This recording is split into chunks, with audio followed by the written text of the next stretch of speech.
Hi, smart moms and dads. Welcome to another episode of the Brainy Moms podcast, brought to you today by Learning RX Brain Training Centers. I'm your host, Dr. Amy Moore, joined by my co-host, Sandy Zamalis. And Sandy and I are excited to have a conversation with our guest today, Katie May. Katie is a licensed teen therapist and best-selling author of You're on Fire, It's Fine: Effective Strategies for Parenting Teens with Self-Destructive Behaviors. She's the owner and executive director of Creative Healing and is a national speaker and trainer specializing in therapy for teens with depression, self-harm, and suicidal thoughts. She's an expert in dialectical behavior therapy, the gold standard treatment for life-threatening behaviors. Katie is committed to helping teens feel accepted for who they are while teaching them skills to build a life they love. Welcome, Katie. Thank you. We'd love to have you start by asking you how you became passionate about working with teens, especially teens with self-destructive behaviors. So, what's the story behind your story?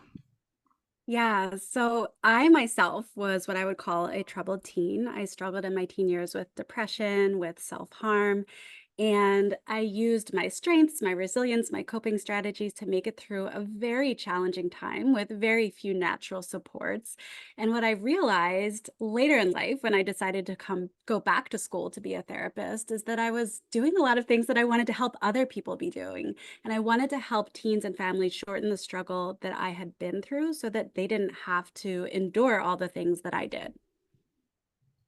So, what is happening with teens, right? Like, we frequently see these big behaviors, and there are big emotions driving these big behaviors. What is going on? Why can't teens get control of their emotions?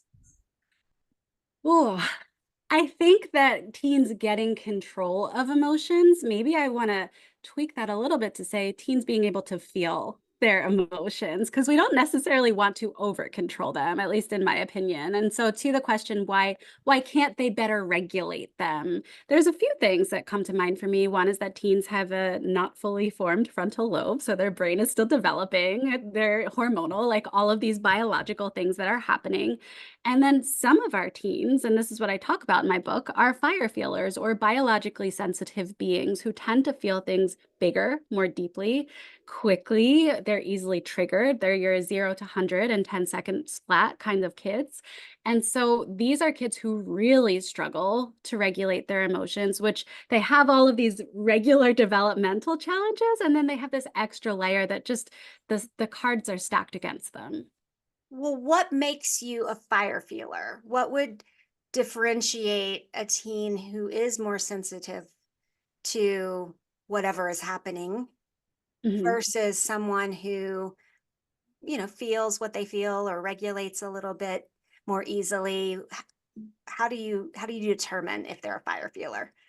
It's interesting because I'll have people say to me, "I'm not a fire feeler, but my husband is. I'm not a fire feeler, but I know that my child is." So I have the sense that if you're not biologically sensitive, you kind of already know that about yourself. And someone who is someone who's easily triggered. Maybe they are, maybe like me, they cry at puppy commercials, or they're just easily in tune with their surroundings, or they are easily triggered, upset, reactive. Maybe if you're a parent, you're a yeller and you have a hard time not controlling that reaction or that urge to yell. So the markers of somebody who is biologically sensitive are that they are easily triggered. They go from 0 to 100 quickly, and they take a long time to come back to their baseline or their ability to be more centered and calm. Yeah, so I'm one of those. Uh, Yeah. just saying. Yeah, Welcome to the club. right. Just ask my husband about my rejection sensitive dysphoria, right? So, um, but you keep saying biologically, what's the term you used? Biologically sensitive. Right. So, Mhm. what is the biology behind that? Are there specific, I mean, is this an epigenetic mutation snip that's flipped on? Is there a collection of, um, what does that mean? The reason that I use the term biologically sensitive is because it is something that is innate to the individual. So I don't have like the DNA word for it, but I do know that it is somebody who is born this way. Some kids are born naturally good at sports or music, and some kids are born naturally more in tune with their emotions. And so that term for me is affirming in the sense of this is the way someone is. It's not a choice that they're making. It's not something that they've learned in their environment. Their environment can certainly dial it up or down based on how parents, coaches, teachers are responding to that teen, but it's something that is an innate part of who they are. I noticed that you're not really using the word empathic because I kind of like in this form of conversation, I usually that word comes up for me, like, oh, they're empathic, they're an empath. Is there a reason why you're not using that terminology? I love the fire feeler imagery of that. um, but why not that empathic part? I intentionally have chosen my words and because there are some emotionally charged words in these communities. For example, the word highly sensitive, Elaine Aron. So there's a lot in the neurodivergent community that feels very non-affirming about that because, a lot of people in the autism community are highly sensitive. And so it feels like we're not using the right labels or the right names to explicitly say who people are and what their lived experience is. And so I try and steer away from these other buzzwords because they have this emotional charge to them and they don't feel authentic to how I'd like to describe, which is uh, essentially just an objective description of a characteristic versus attaching it to anything else. And that's why I came up with my own term fire feelers as well, which really does help with that imagery for parents to understand what it's like for their teenager. Yeah, I actually when I teach parents about ADHD in workshops, I have a slide on co-regulation and how the parent actually has to hug the fire, right? And it's just kind of this amazing analogy, right? With you've got a dysregulated kid and you can't co-regulate from another room, right? You literally have to hug this fire. And I'm talking about younger children at that. But Yeah. when you said fire feeler, I immediately went there to that. So you talk about rigid thinking patterns in teens. So what makes them have this all or nothing view of a situation?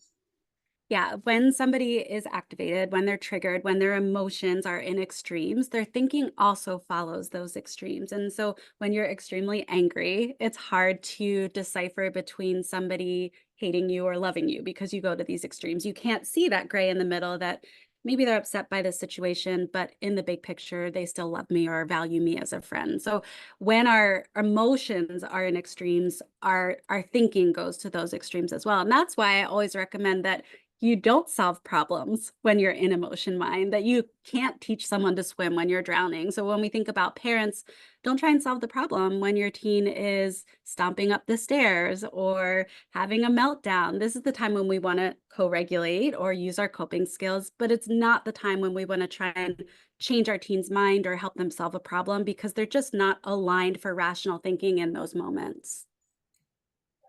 So in Do you, those moments, rather than trying to get them to change their mind or see things another way, what is the response that we should have? Validation, and I will explain examples of it, but it makes your brain more flexible to problem solving because what it does is it communicates this message that I see you, I hear you, your experience makes sense in this situation, and I'm here for you. And so if a parent, for example, sees their child melting down because they didn't get invited to a sleepover, instead of trying to say, why don't you text Johnny and see if you can sleep over his house? Instead saying, hey, that's really sad. I can see how hard this is for you. It helps the teen to feel understood. It helps them to then take a breath or regulate a bit. And then maybe we can look at texting Johnny, but we don't want to skip that part where we're acknowledging the emotion. So that validation lowers the temperature a little bit on that reaction. Absolutely. Yep. Yeah. so let's talk about the steps of that then, like you Yes. alluded to. What would that look like? Yeah, so the steps to validation, the first step is being willing and open to it and being willing to try something differently, which I think is always step one when we're talking about parents acknowledging that they play a role in how their teens present differently or regulate their emotions differently. What I would say is you see the teen in front of you. You either receive information if they're talking to you, or sometimes they're not. You just see them come home from school, their faces distressed, their fists are balled, you notice that something is off or different in their emotional expression.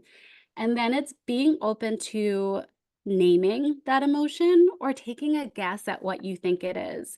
So it's really reflecting back in the simplest terms. It's being a mirror for what your teen is experiencing. I see how frustrated you are right now. And guess what? If your teen is not frustrated, they're going to be so willing to be like, I'm not frustrated and tell you that you're wrong. But it's still okay to take that guess rather than to jump in and oversimplify problem solving or disengage because it makes you uncomfortable that they're having an emotion. Yeah, I have many experiences of getting that emotion wrong, right? Like Mhm. of trying to identify and trying to validate and then being snapped at, right? Because I'm either they're not willing to admit that that actually is what they're feeling, or I Mhm. got it wrong. And I think it is so much of learning a new language. So I look at it like you might be, again, going back to this innate trait of sensitivity, you might be parenting a tulip, but you're a family of roses. And so it is not natural for you to learn this way of communicating. I've heard feedback that it feels scripted when my parent tries to validate me because they're trying to get the words right, but they're kind of missing the function underneath of it. I've heard feedback that this is, my experience as a parent is that verbal validation does not land, but nonverbal validation does, sitting in the room, nodding, being present and just holding space. So you have to, or handing a tissue, covering with a blanket, you have to really know what the child in front of you needs. And you can only know that by trying and failing, maybe multiple times before you get it right. So I love the term holding space and I use it all the time, but I've had several people recently say, what does that mean?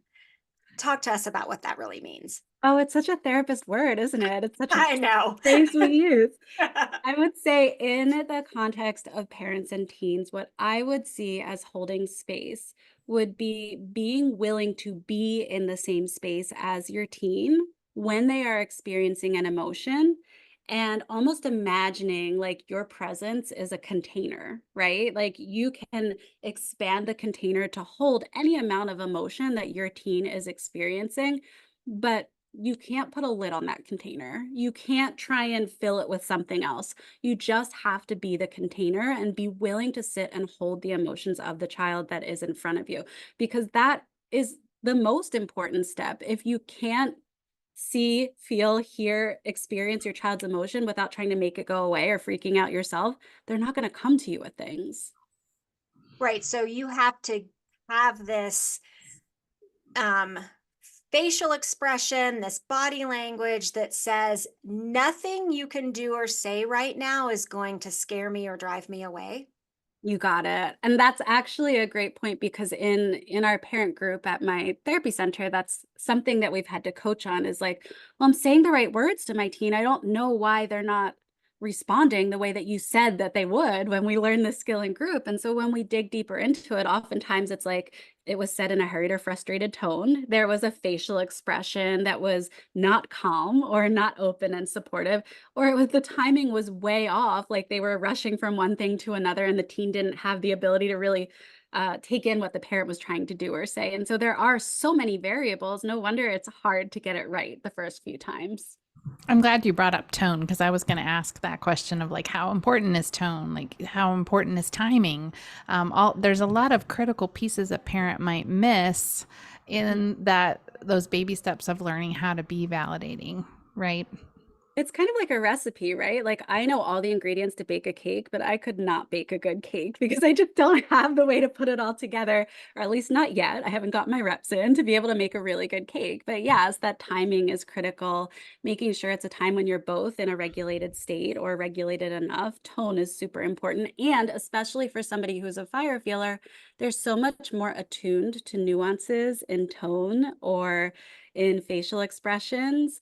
Like you mentioned rejection sensitivity, that could be the tiniest slight difference in the way something is said that could trigger rejection sensitivity. And that's something that's a common theme for fire feelers as well. So, talk to us a little bit about, a lot of parents have this knee jerk response to big emotions. And that response might look like yelling or tightening the reins on their discipline, right? So, strict rules. Talk to us about why that doesn't work. It's common when we're trying to figure out how to reel something in that's not working or how to manage a situation that we're getting more rigid in that process, that we're yelling, we're putting more rules in place, all of the things that you mentioned. And yet I often find myself wondering if that actually works. First of all, is it working to punish your kid every single weekend and take the car away? Or are they just doing the same thing or getting sneakier at it? So, on one hand, we're making the relationship less secure when punishment is our only strategy. And on the other hand, I think about how kids follow rules because they align with family values, because the relationships are strong, because it makes sense. And so, what we really want to be doing is equipping our children, our teens, with the tools to be effective, independent, fulfilled, successful in how they define that adults. And that doesn't mean just putting so many guardrails in place that they can never make a mistake or they can never get in trouble, because that's not actually teaching them. And it's not a sustainable strategy if your goal as a parent is for your child to be an independent, fulfilled, successful adult. I love that thought, Katie, and I want to kind of dig in a little bit on that in terms of, I love how that you shared you were a self-destructive teen. I was also a very self-destructive teen and did some things that really scared my parents. So a lot of the things that ended up coming into our relationship was out of fear. Yes. So let's talk about that from that perspective. So you work with kids that are deep in depression, are showing signs of self-harm, maybe some suicidal thoughts. How do you help a parent who's operating on fear at this point? They're just trying to make Mhm. sure that their kids are safe, because that changes this dynamic a little bit, doesn't it? Absolutely. And it's important to validate that there's a kernel of truth in that fear. If your child has suicidal thoughts or if your teen is self harming, of course, you are afraid that they're going to hurt themselves or destruct in some kind of way that is really scary or dangerous. So it makes sense that you have that level of fear. And it, some examples of things that I've seen by history that are not effective are taking doors off of rooms, sleeping in your teen's room so that they don't act on things. Again, these are kind of like over control measures that maybe in the short term, if I had a client who said, I absolutely cannot keep myself safe tonight, I'm very scared. Yeah, parents sleep in their room, but that's not a long-term viable solution. And so working with the parent as well, when we think about working with kids, when we think about working with teens, they don't change in a vacuum. And so parents need to make changes as well. And part of that is facing their own fears around how little control they actually have over a teenager. I mean, it's something that I've had to come to terms with. Like you can influence with your strategies, but you cannot control what your teen does. And that's really scary when your teen has really scary behaviors. So helping parents feel their feelings around that and gain support and validation around that is helpful in the process. Awkward silence. Just I thought Sandy processing. was going to speak. And so No, normally I'm processing, we'll like processing talk on top of each information. other. Now we're talking on top of each other. um, so I've worked with several families who have been in that situation, right, where their teen is engaging in self-harm behaviors, and they have discovered that this has been influenced by friends, right, as well, and not, or there's been a situation where um, there have been negative interactions with friends that have created these big emotions. And so their first reaction is to cut off all communication Mm. for their teen by taking their phones away, by taking their laptops away, so that then they can't communicate with friends or anyone outside of the home who's contributing to some of these behaviors. Talk Mhm. about that. What's your reaction to that? I have judgments about that. Is that okay that we I talk have about huge that? judgments about Okay. that. So, yeah. All right, so I have a few thoughts. I mean, first of all, as a DBT therapist, the kind of therapy we do is that we offer phone coaching to our clients. So if you take away a teen's phone, you're taking away one of the modes of therapy. So that's, I mean, kind of isolated for the work I do. It's very frustrating when that's a parent's knee-jerk response.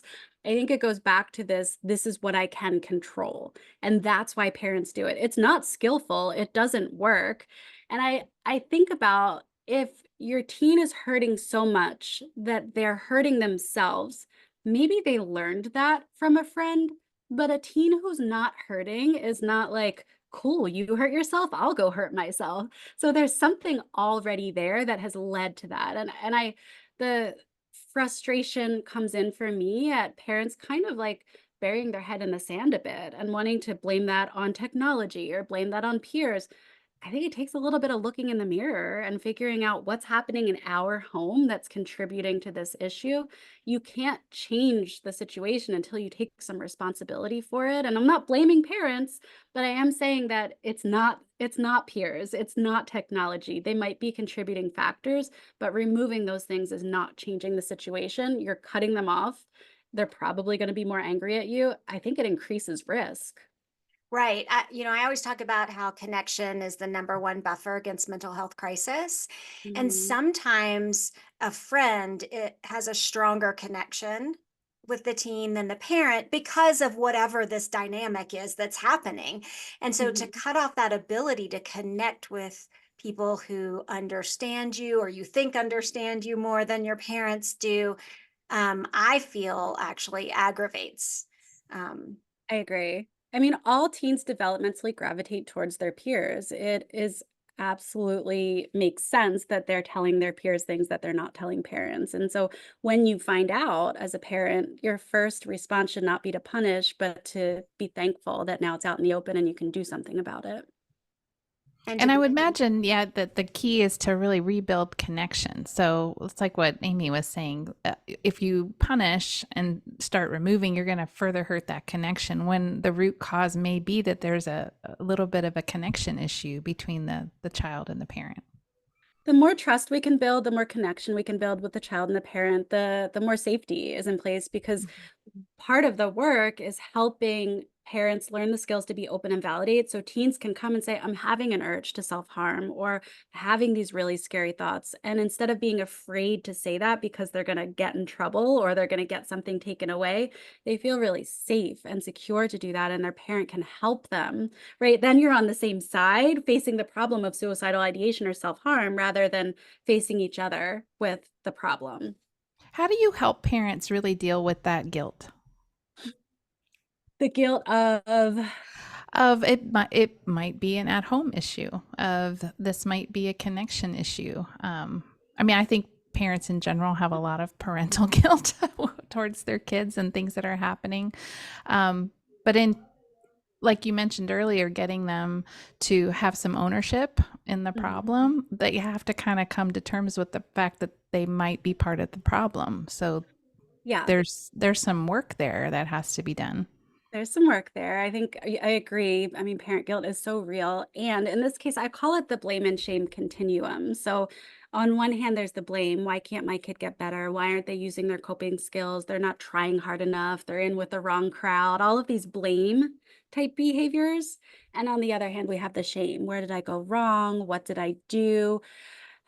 I can't believe I deserve this. Maybe it's karma. That was my thought. So we have these two sides of blame and shame, but what's in the middle of that continuum is actually grief. And so when we talk about how do we help parents, a lot of the times it's helping them acknowledge this is not the life that I imagined. When I held my child in my arms, I didn't imagine that they were going to be depressed or hurting themselves or cutting their own skin. This is not what I wanted for my child. This is not the life that I imagined as a parent, but this is the life that I have, and that's sad. That takes some grieving, and it's not a one and done process, and so I always go back to that validation, like, "This is really hard for you as a parent." Of course you feel guilty if you wish you had done things differently. Of course you feel sad that this isn't what you thought was gonna play out in your life. I think parents also need us to hold the space, as we were talking about for the teens. So, can we talk a little bit about what parents should do if they have a teen who is exhibiting self harm behaviors or suicidal thoughts? Mhm. First step, if they find out, thank you for trusting me, or I'm so glad that I know now so I can be here to support you. Remembering tone, remembering facial expressions, body language. We want our teen to look, you want your teen to look at you as a parent and have this felt sense of safety, security, I'm being taken care of, rather than any kind of fear or I disappointed them or any of the other fears that teens have when they're afraid parents will find out. The next step I would say is you do want to reach out to a professional. It's not something that I believe that you can contain or fully work on in the home without an outside perspective. And part of that is just that it's so emotionally charged, right? Like I am a teen self-harm specialist, and if my teen were self-harming, I wouldn't try and treat that at home without a professional in the mix. So we want to make sure we have that outside perspective. And the most important thing I would say is validating emotions. And then the other part of that is reinforcing the behaviors that we want to see. So oftentimes self-harm gets reinforced in many different ways. It's because the teen instantly feels better, it regulates their emotion. And then the parent jumps in with warmth, with taking care of them, all of those things that they should be doing, but on the front end before the self-harm. So we want to be really mindful of how am I connecting with my teen? How am I supporting them? And not just in times when they hurt themselves, but in times when they're actually not doing anything. What am I giving to them? How often should parents be checking in and checking on them and asking how they're doing? Or should you just create an invitation that you're there if they want to talk to you? What do those conversations and what do the timing on those conversations look like or should look like? I think it's so dependent on the teen, as with anything. We need to know the child in front of us. And so, what I would say instead is checking in with how you, as the parent, feel. If you're checking in 8 times a day because you're scared your child is going to do something to hurt themselves, or like I remember when my child was an infant and I would go in like 5 times a night and just put my hand on their back and make sure they were still breathing. Like that was an anxious behavior. But so if you're doing the teenage equivalent of that, then I would say you need to regulate yourself rather than check in more with your teen, because you're then creating a dynamic where your teen telling you that they're okay is the thing that makes your anxiety go down. And we don't want to put that cycle of anxiety in place. So if you're checking because you're anxious, it's the wrong time to check. Obviously, follow your intuition. But other than that, I really do think it's knowing the child that's in front of you, knowing how they operate. Again, I go back to like, if I ask my teen a bunch of questions, they disengage and shut down. They don't want me to approach. But if I drive them to school and I stay perfectly silent, I all of a sudden get so much information. And so you need to know who your child is, and it is such a dance. So if you notice that when you ask questions, they shut down, stop asking questions and see if they come to you. You need to kind of gauge it based on the person. My daughter was always the 11:30 at night when I was going to bed. Check in. Those were my boys for sure. Gotta wake up. Okay. But it's like what you were saying before. It's that holding space, and I think of it as just being present when they need you to be present too. Like that can Yes. be hard, especially when there's an agenda or something's happening or you're tired. To push your needs aside for a second and just be present is really, really important. You talked a lot about validation. Let's be super practical for our listeners. What are the different types of validation? You kind of talk about a couple of those in your book. Yes. So as I shared, the basics are being a mirror and reflecting back. And that's really the being present and being able to reflect back are those building blocks. But in addition to that, we want to be able to communicate that their behavior makes sense given the situation. So one of those types of validation would be timeline validation. Let's say that Susie got rejected and wasn't able to sit at the lunch table on Wednesday, and she came home from school and told mom this. And so mom, using timeline validation, might say, it makes sense that you're feeling really sad about this based on your history of being left out in social situations. So you know your child better than anyone else. You know why these things bother them. Being able to bring that in and say, hey, this makes total sense based on where you are and what happened to you, that can be really powerful. And then we can kick it up a notch from there, and we can generalize that to the human struggle. And this is an important kind of validation because oftentimes fire feelers feel like they're different. They feel like their emotions are wrong. They've constantly gotten the message that your emotions are too big or too much.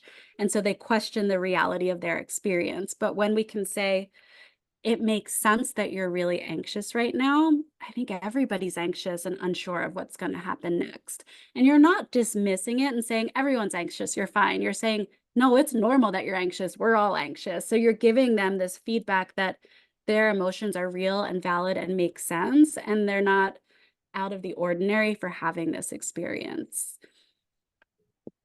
What would you say to parents who are not on the same page, where you've got one parent who is completely on board Mhm. with validating big emotions, holding space, and then you've got another parent who um, thinks that this kid needs to just suck it up? I mean, my knee-jerk reaction is to say to the suck it up parents, how much of a relationship do you want with your teen after they leave this house? And that is the harsh reality, is that if you are not able to give your child what they need, especially a fire feeler, you may not maintain a relationship with them, because it is traumatic to consistently be invalidated throughout your life when you have a biological sensitivity. And then on top of that, I would say that the parent who's doing the work, keep doing the work, because it means so much. And, every seed you plant is going to bloom, even if there are weeds on the other side of the garden. I like that analogy. So we need to take a break and let Sandy read a word from our sponsor. When we come back, I want to talk a little bit about invading our teens' privacy when we come back. Emmy was a ball of nerves about math. It made her so frustrated that she would avoid it at all costs. Then her family found LearningRx. The LearningRx team created a brain training program tailored to Emmy's unique needs and goals. Her dad loved the one on one help, and her mom was thrilled with how adding deliberate distractions actually improved Emmy's focus. After completing her training at LearningRx, Emmy's confidence soared. In fact, she says she feels smart in math and science now and wants to be an astronaut when she grows up. While your child may or may not achieve these same results, LearningRx would love to work with you to get answers about your child's struggles with learning. Get started with a cognitive skills assessment by finding a center near you. Visit learningrx.com. Call 1-866-BRAIN01 or head to our show notes for links to more helpful resources. And we are back continuing our conversation with Katie May. So, Katie, you write in your book, the impulse to seek answers through invasion of privacy stems from a place of desperation, a parent's quest to ease their teen's anguish. And so this was a little bit about what you were saying earlier, right? That sometimes we act out of our own anxiety. And then the Yeah. way to allay that anxiety is to be told by our kid, I'm okay, right? So talk to us about how this can backfire. How, is there a time when invading their privacy is okay? Or is there an alternative that you would suggest? So I want to play it out for you. Let's say that you are worried about your teen's safety, or you're worried about the crowd that they're hanging out with. And so when they're at school, you go into their room, you search the room, you find their diary, and you read things that they later find out that you invaded their privacy. Yes, you may have been very worried about their safety. And is it going to be effective now? Now that they know that you've breached trust, now they're not willing to come to you, they're more upset with you. Again, we've increased that level of risk, and more impulsive or self-destructive behaviors may come on the back end of that. So the biggest reason that I say invading privacy is ineffective is, again, it goes back to that connection and breaching the trust. And when we do that, we increase the level of risk of our teenager. And so is there a better way? Yes, and it is direct communication. I'm really worried about you. Here's what I'm concerned about. Is this happening? You might not get a direct or even honest answer from your teen, but I guess I'm wondering, when a parent reads a diary or reads someone's texts, and I've seen all variations of this in my work, is it actually changing anything? Is it actually changing the behavior at all? And so I always come back to what's effective. Now, I also don't want to speak in finite terms that never, ever, ever do this. Let's say something like very emergent is happening, and this is the only way to solve the problem. So I don't want to invalidate that one in a million parent that's out there that was like, this was the only way to get my child to this point. So I can't say for all variables, but I can say for the large majority, direct communication, getting your teen a therapist, acknowledging their feelings, not invading their privacy are all better success recipe components than circumventing that and doing the indirect breach of trust. Yeah, we've had Clint Davis on a couple times. He's a trauma therapist who specializes in protecting kids from sexual abuse or predators or, Mhm. online abuse. And he talks about the importance of starting those conversations early, right? So as early as possible, you start having conversations, about your body and about, privacy so that it doesn't seem uncomfortable when you get to age 15, 16, or 17, right? Like Mhm. if there's something happening with pornography, you've already been having these conversations. And so my pushback is always, what if we have parents of teens who are listening right now who Mhm. didn't start those conversations at age 8, 9, or 10, right? And are now having to repair, Mhm. ruptures of where they've blown up because they've been snooping and their kid no longer trusts them. How do Mhm. you go back and repair broken trust? I think repairing harm is such a powerful thing for a parent to do with and for a child to be able to say, you know what, I messed up. I wish I hadn't done that. Here's what I wish I had done instead. And here's what I'm going to do to make sure that we do it differently next time. And I see this a lot, and I've done this as a parent myself, where sometimes I yell when I didn't intend to yell. I'm a recovered yeller. It slips out sometimes still. But other parents as well who will say, and now I'm going to therapy to work on my anxiety, or now I'm joining this parenting skills group so that I can learn new skills in how to parent you, or now I'm reading this book so that I can learn a different model for how to do things. So it's the same as any kind of apology or repair. We want to acknowledge the harm that we did. We want to be genuine in acknowledging why it was harmful. And then we want to plan and telling that other person, this is my plan for how to learn and do it differently, because the apology without the action isn't really that meaningful. And you want to model this, right? You're Right. modeling how to do this for life. This is how Exactly. because everyone's going to make mistakes. Everyone's going to, when they become parents, they'll have seen you model how to Mhm. repair relationship and get to the root cause of any connection issues in the family as well. You got it. That's so Yeah, important. I love that.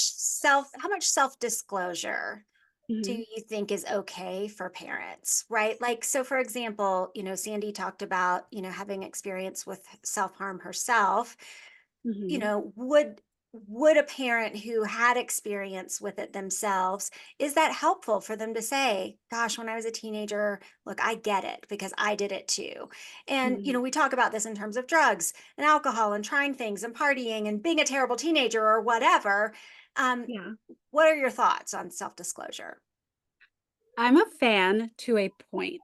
And so there's a couple places that that point comes in place. So I can use myself as an example. I have self-disclosed to my child my history of self-harm, my history of some of my partying behaviors, things like that, because I want to be able to say, hey, nothing you do is going to freak me out, and I want to be able to talk about it with you. But there's also a point at which right now I haven't self-disclosed because I almost don't want to be like, well, I did all these things and I'm fine and I'm successful. So you can do all these things too. And so there's kind of like this developmental dripping out of information as it makes sense. When my kid was 7, I wasn't going to share things that I would share when they were 14 because it would be scary or cause more anxiety to them. And then the other piece of it depends, is the when. You don't want to Mhm. say when your child is sharing vulnerable information, like, same girl, me too. I did that when I was a teen, because that's just going to take the focus off of them and put it onto you. So it has to be in a different conversation. It has to be in one of these, hey, I want to talk to you about being sexually active, or whatever the conversation is. It has to be intentional to that topic and not at a time when your teen is sharing things with you. I love that you brought that up, about turning out okay despite all of our own mistakes, because that was always my concern, right? Mhm. That if I disclosed, right, that I was a partier and you know Mhm. how all the bad stuff that I did as a teenager, that my kids would look at me and go, "Well, mom did all this and she turned out great, so I'm going to turn out great," Right. right? And so I would think that your teen would already be in a place of wanting to do that, Mhm. desiring to do that, or being in the middle of something that you just sharing is not going to cause them to do it because, oh, well, Right. mom did it, so I should too, right? Right. And I think it's also being honest about the struggle behind it, or, what was difficult about it, or, pros and cons of it. And that's part of helping our teens scaffold healthy behaviors, understanding what is the consequence if I go out drinking? Or, how does this interact with psychiatric medications? We need to just have those conversations because the more information they have, the better judgment they can have about their specific situation. I know it was really helpful for my kids just to, when these topics did come up and I was willing to share, it was helpful for them to maybe take me down off the pedestal that Mhm. they had me on. Nice Of, they had you on one. That's yeah. great. You're like, oh, mom, you never do anything wrong. Well, hold up. I have a different attitude now, but I do mess up. And as a teenager, I was not on my pedestal. I I don't was think in a any rough place. teenager is on their pedestal though, right? Like it's just a No, time. no, but yeah, it's come up in lots of different conversations. But I do think it's that ability when it's done correctly and it's done in the right timing to build connection and to just share that you are a real human. Yes, you were mom or dad, but you've made Mhm. mistakes and this is what you've done since then. And if I'm making a choice now, it's because I can see the bigger picture and I'm a little more afraid. Things are different today than they were when I was young, Right. right? Like you can just help explain where you're coming from and have that connection in a really real moment of communication with your child. Absolutely. Well, it seems to me that that would sort of shrink the power differential gap Right, that right. that just naturally exists between parents and kids, right? Like when you can have open, honest, vulnerable conversations, Mm. you know, reparative conversations with your kids, right? Then it will kind of close that gap so that connection doesn't seem so distant. Hmm. It decreases judgment too. If you're able to say, I understand your urge to want to go try smoking weed, like it makes sense because whatever, it helps your teen feel less judged, which is so common for our teens to feel judged by their parents. So when they can see that you understand and have had some lived experience, it does help with that connection piece. My So, mom used to be like, I've never even had a speeding ticket. And I would be like, I cannot relate to you.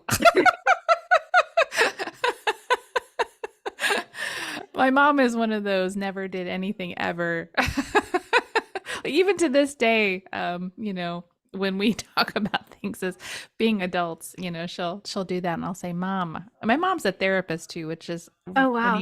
funny to me, just because of our own familial dysfunction sometimes. But like I just laugh at how do you relate to, and she does like sex offenders, like she does like some pretty heady stuff. And I just don't know how she can kind of be in that headspace as a therapist. She's a wonderful therapist, but like from a mom perspective, it's like, oh, not really. You're going to be mad at me because I'm speeding? Like, what's happening? okay, my mom told me that I will never lose weight if I don't eat protein for breakfast last week. Last week. That was Last week, my mom was visiting and I was only making toast for breakfast only because I had a stomach ache. So I didn't, you know what I mean? I don't need to like go into details, but I was intentional in my choice to only make toast. And I have gained a few pounds this year and I am trying to lose that weight. But she looked at me and said, You will never lose weight if you don't add protein for breakfast. Hmm. Thanks for fat shaming me at 54. Anyway, and she's a child development specialist. So look at this. I know, I'm telling you. Hi, Mom. I love you, Mom. I love you, Mom. Thanks for fat shaming me at 54. Okay, so speaking of, there is no such thing as a perfect parent. There No. is no. And when we try to hold ourselves to that standard, that is a recipe for disappointment, right? Mhm. And so you talk about being a good enough parent. What does that Yeah. look like? When I was in grad school, and my child at that point was like 18 months, and we were learning different psych theories, and I had this moment of panic that was like, wow, everything I do is going to mess up my child. That is it's be all end all, it's me. I'm going to mess them up. And so I had this really lovely teacher who said, you know what, there's this theory of the good enough parent, which means that, which suggests that you only really need to be quote unquote perfect 20% of the time. And that the older your child gets, the less perfect you need to be because the less of their full needs you need to meet anyway. And so, what's more important than meeting every need, than being perfect, than never making a mistake is knowing how to repair harm and also knowing how to tolerate it when you mess up, when they mess up, when things don't go as planned, because they need those mishaps and mistakes in order to develop along a healthy timeline, right? If their environment is wholly perfect and they're in a bubble, that's not setting them up for that successful life. So the message that I took from that was I only need to be good enough, and 20% of the time is good enough, and the rest of the time I'm going to repair harm or figure it out along the way. I love that. I think it's such great advice that we need to return to again and again and again, for Mhm. sure.